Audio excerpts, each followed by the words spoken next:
जय श्री राम का नारा उत्तेजक नहीं है, ये हमारी श्रद्धा का नारा है कि अल्लाह अकबर का जो स्लोगन है ये हमें अच्छा नहीं लगता।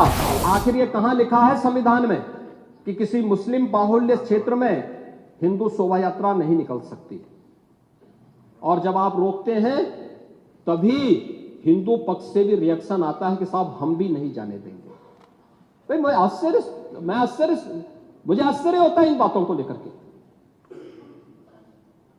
कि मस्जिद के सामने से नहीं निकलने देंगे। क्यों नहीं निकलने देंगे? ये सड़क क्या किसी की है क्या? ये सार्वजनिक मार्ग है, कैसे आप रोक सकते हैं?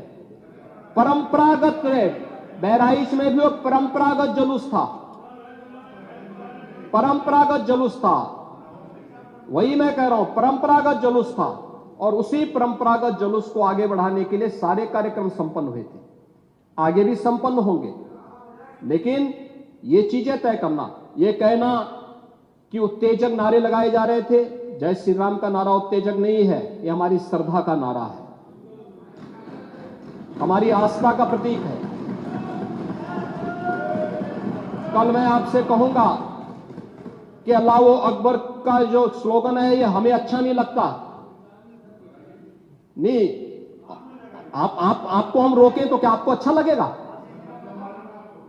नहीं, आपको नहीं, मुझे मतलब होने की आवश्यकता ही नहीं, मुझे आवश्यकता ही नहीं इसकी, नहीं, मुझे इसकी आवश्यकता ही नहीं है, मुझे इसकी आवश्यकता ही नहीं, क्योंकि मेरी तो विरासत इतनी लंबी चौड़ी है, इतनी प्राचीन है कि मैं उस परंपरा को ही लेकर के चले जाऊं। मैं जय श्री राम का नारा, हर हर महादेव का नारा और राधे राधे, राधे राधे के संबोधन से ही अपना पूरा जीवन काट सकता हूं। मुझे किसी और स्लोगन की आवश्यकता ही नहीं है। मुझे कोई अन्य नारे की आवश्यकता ही नहीं है, कोई अन्य संबोधन की आवश्यकता नहीं। लेकिन मैं आपसे कहना चाहता हूं, कल कोई आपसे कहेगा, कोई हिंदू भी ये कहेगा कि साहब हमें भी परेशानी है, आप लोग मत बोलिए, क्या आपको अच्छा लगेगा? और कोई भजन गाया जा रहा है, आप उस भजन को अश्लील कैसे कह सकते हैं? कैसे कह सकते हैं? कांवड़ यात्रा में क्या अश्लील गाने बजते हैं? अरे भगवान शिव के गाने बजते हैं, भगवान शिव के भजन गाए जाते हैं।